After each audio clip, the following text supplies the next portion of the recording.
Comics a bit, nervous, but I'm ready to get here. Get your man up there. My team did get South. So cute. I'll celebrate 11 years today.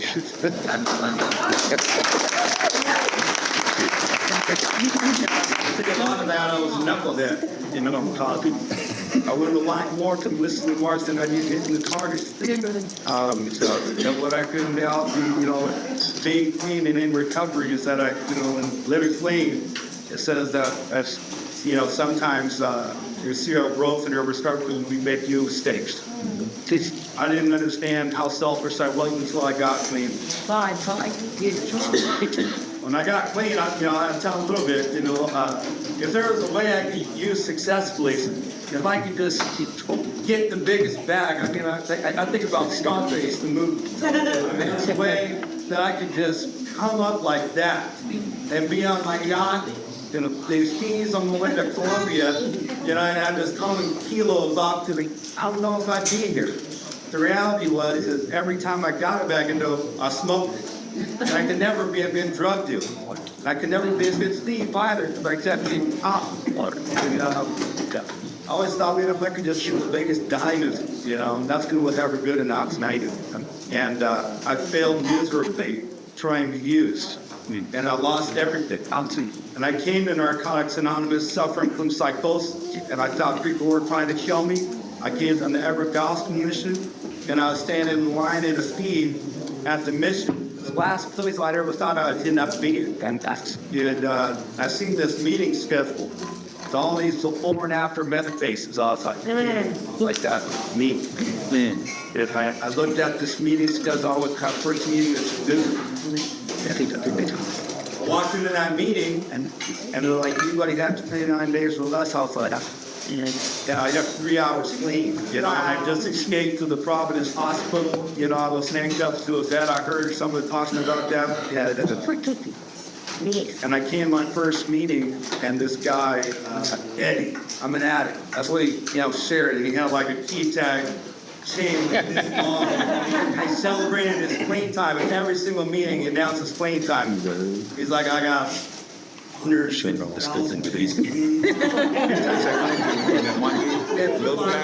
19 minutes. And I was like, damn, dude. But this guy helped me out. Like, I didn't know if he was all there, but he gave me rolling papers. And I fixed cigarettes out the ashtray when I got it. And he gave me rolling papers. And he got EGP phone. He just gave me food. Gave me a big old sandwich every time he was there. And I didn't know my life was going to turn into what it is today. Just coming with some damn meeting. See, I thought it was really fucking important, I'm a fucking criminal in the streets of Denver. I'm not no I know it's literally. And but I was desperate. I came in, and it was the last house in the block for me. And it was the last thing I tried, the first thing that worked. And my process in Narcotics Anonymous has been incredibly painful due to the resistance that I heard earlier. The resistance that I had to this program and what it actually truly been. Kept me sick, and it kept me being selfish and self-centered and self-seeking.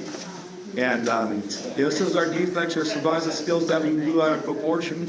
And being selfish, I didn't know until I got clean. I stayed clean, and only through complete absolute reward without it.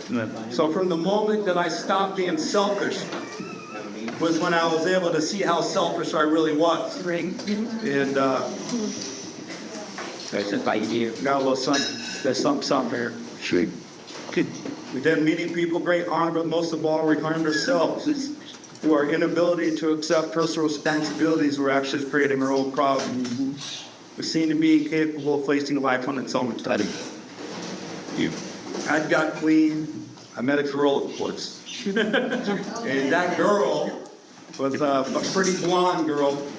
And we did service together, we went to dances together, we went to the cleaning free together. And she chose to get loaded, and she left me for somebody else. I had to sit in meetings across me.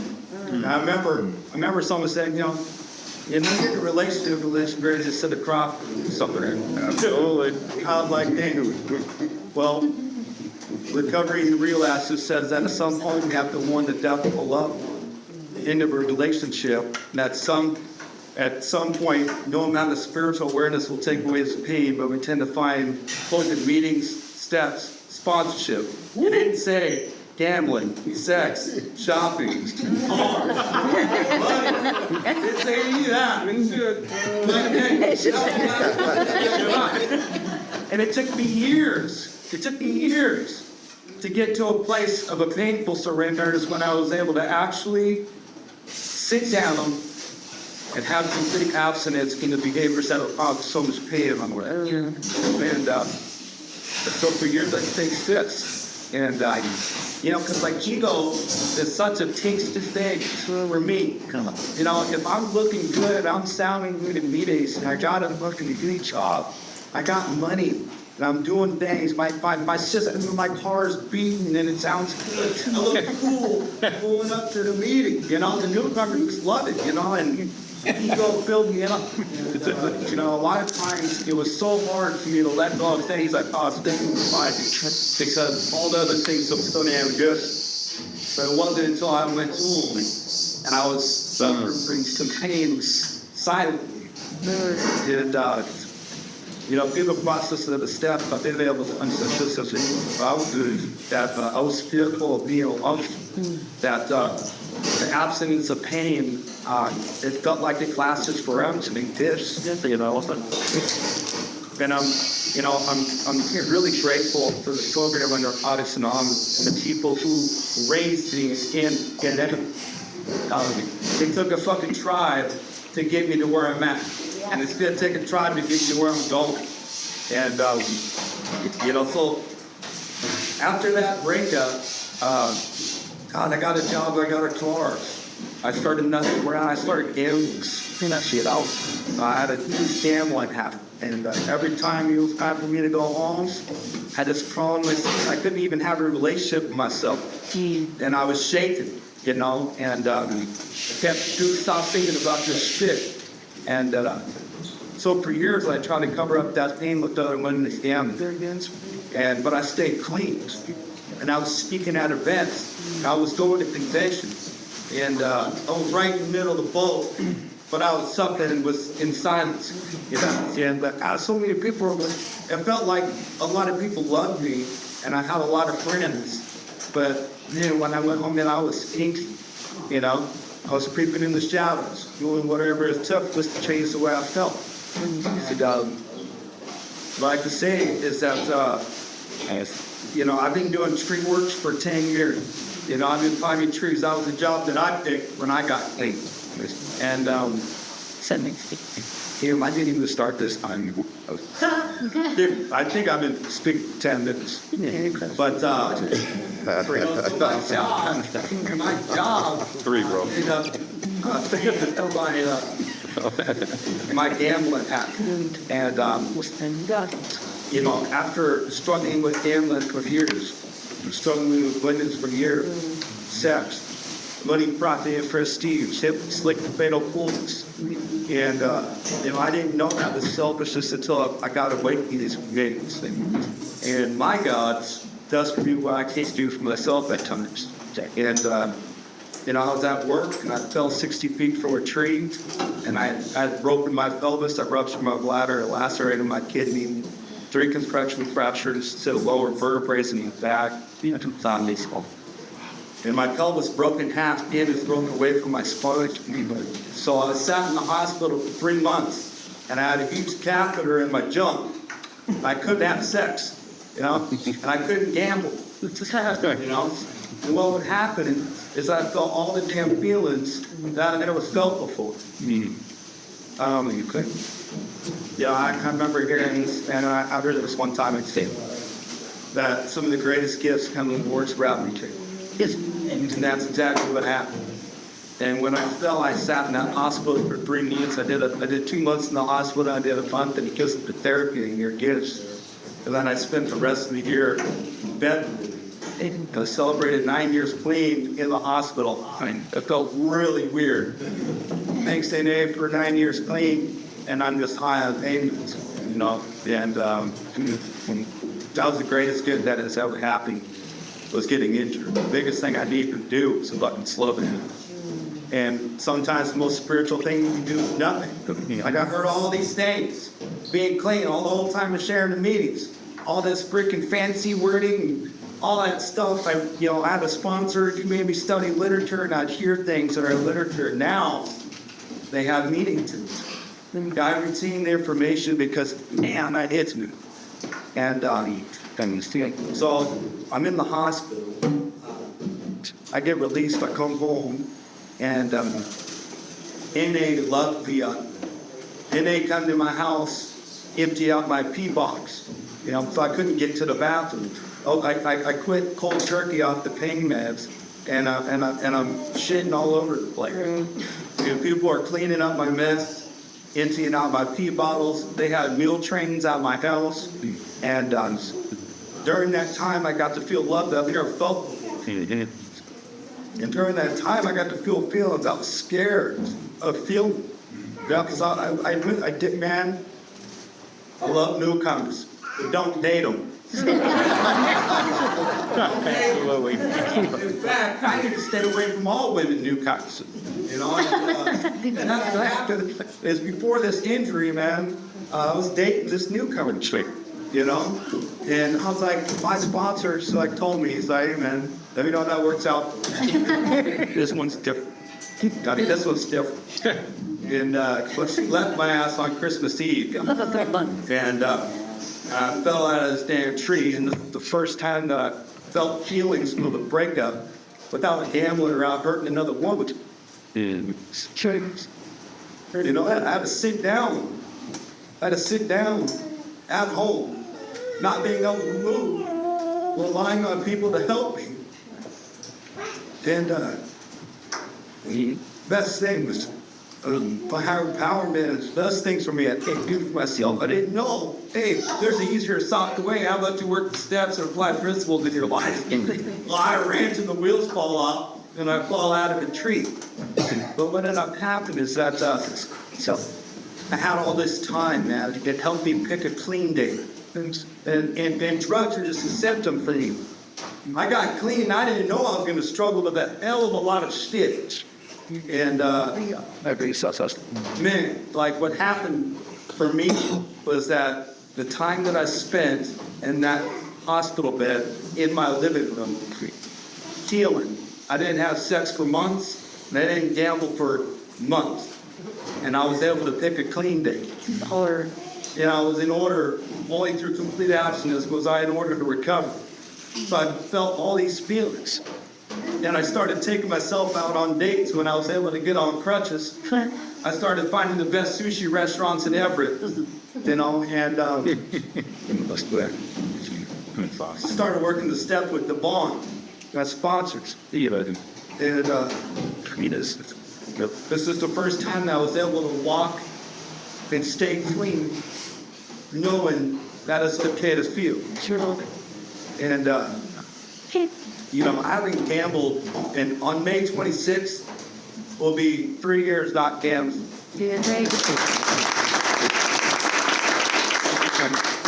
It sucks because I'm driving out here. I drove all the way to Anacortes. I was like, I need to ban myself from Anacortes. I'm driving all the way out to Bellingham to go to the casino. And ways and means to get more. Cannibalistic level. Clean. I hit bottom. My bottom in the recovery was worse than the one that got me. And I hear stories about people with decades clean who committed suicide. Through doing step work, I've been able to make amends to people, and not only make amends to us directly, but make a living in ends. And it's heartbreaking to know that because we clean up, it's so self-centered and self-seeking. Just because I didn't want to fucking feel. And I've been with the same woman. This is crazy. Before we get to the relationship, I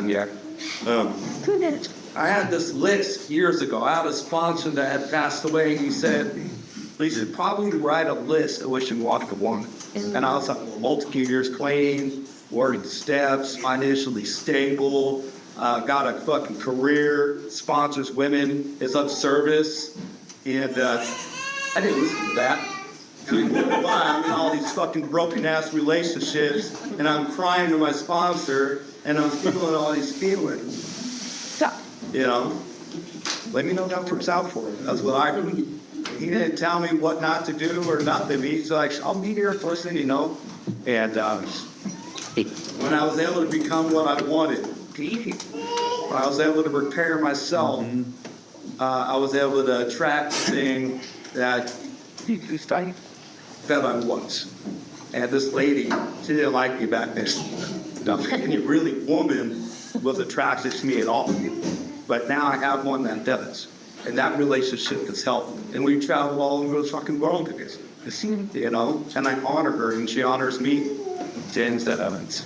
You know, those things that I'm like, man, I just need a girl with you. I just need a girl. That's what I caught for the longest time. I just need a relationship. I just need a job. I just need some money. And hip slick is fatal. Fullness is about kill. You know, and let's don't read this. Do I know what that's saying? Letting go of care. This is in the 6th step. This is actually the step I'm on. I'm halfway through it now. But it says, letting go of character defects should be done decisively. We suffer because their demands weaken us. We were proud. We were now found that we cannot get away with arrogance. If we are not humble, we are humiliated. If we are greedy, we find that we're never satisfied. Before taking steps 4 and 5, we can indulge in fear, anger, dishonesty, or self-pity. Now, indulgence in these character defects clouds our ability to think logically.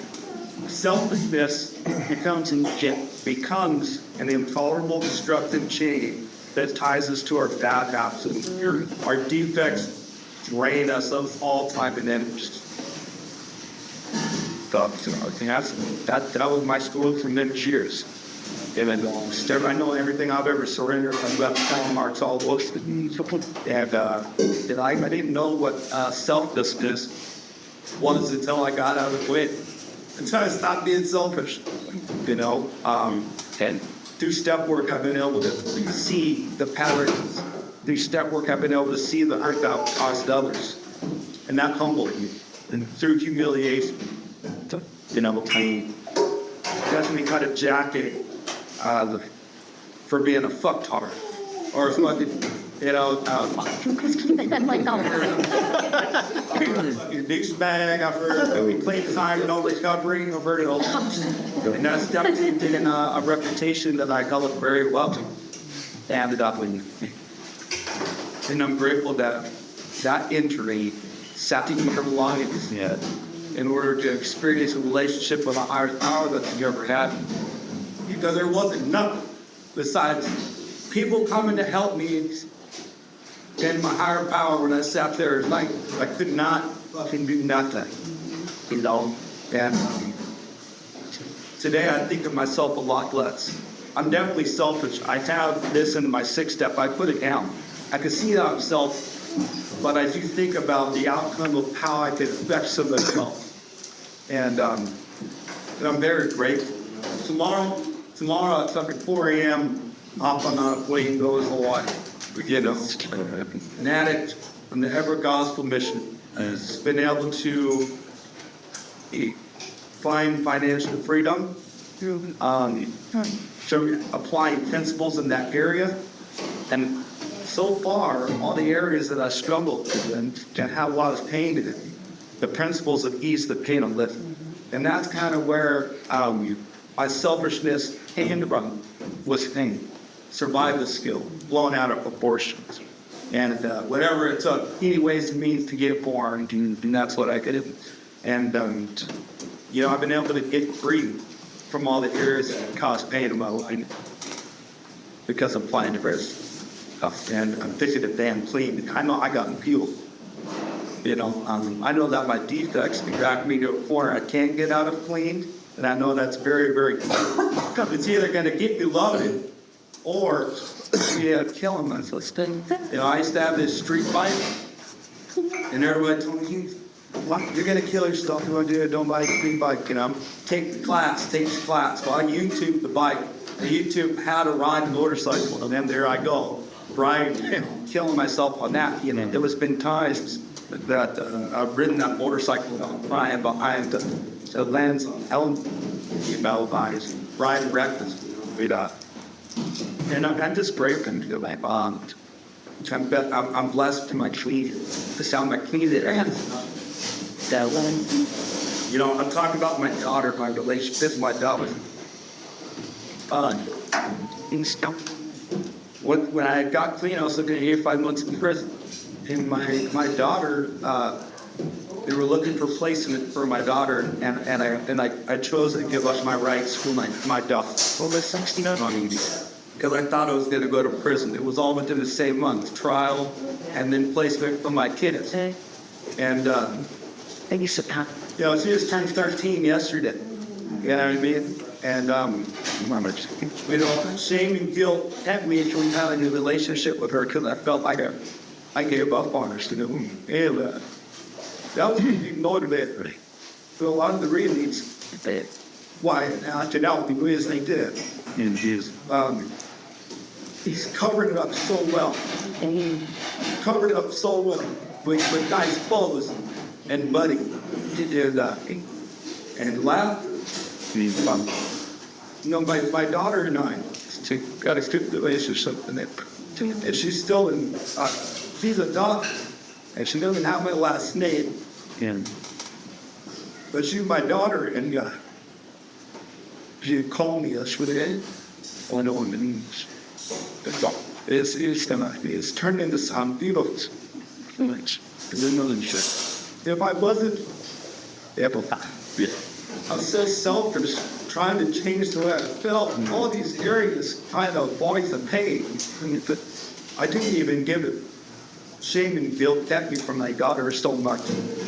But all the behaviors took up all my time, like in that river. And it kept me from my father. Now she wants to come live with me. But, she's like that. When I get older, I want to come live. And, my life has changed ever since I started applying at the steps. Only through understanding that application doesn't work, right? I heard that. I've been to thousands of meetings. Thousands of meetings. Every meeting you hear it. Right? Well, only through understanding the application doesn't work, Thomas. And I'm a knucklehead, my way or the highway, And I learned a lot of hard fucking lessons, and but I do know it's not every surrender is a big pain. And I'm very grateful for that. I know that if I would have got loaded, I might have not come back. And I'm just grateful. And my lady and I just got back from Puerto Rico, a little while ago, and I went on the biggest fucking zip line in the world. You know what I mean? Like fucking 900 to 1,000 feet. It was 2 miles long, and you reach speeds of 95 miles an hour. I'm fucking flying over the jungle like this. Fucking beautiful. If you're new, I'm so glad that you're here. Everything I did when I first got clean, I still do today besides all the dumb shit. I go to meetings regularly. I talk to my sponsor regularly. We meet very regularly, doing step work. And consistency is really what drives change. Consistency. A lot of people have seen these struggles for years. And it wasn't until I was consistent with literally the paperwork, following instructions, is when I was able to be free and also to find out how to be selfless. Because the steps remove that from me. I end up being more God-like. The way I live today is I do my best to do God's will. And and that helps me not be so damn sick. I think about it. So I have no idea. I don't even know. The timer was never set. I've cried a lot, and I didn't think that was gonna happen. I was so damn shook. And speaking to a bunch of people, and I'm really excited about it. I don't know who's who. Well, there's some old timers and it must be, but I know in my next meeting we'll know who's in. So I'm going to a meeting on Tuesday in Kauai to celebrate what it was 10 years.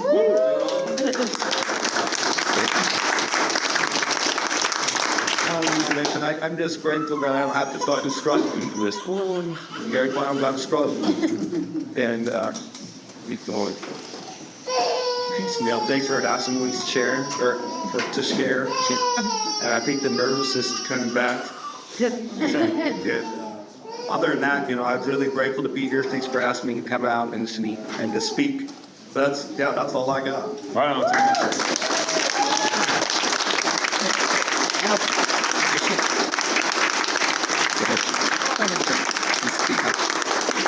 Absolutely. Yeah, well, that's great. Good area. I know, right? So very much. That's a bro. You guys been eating my Starburst? Every time you turn your back. Can't wait. Hey,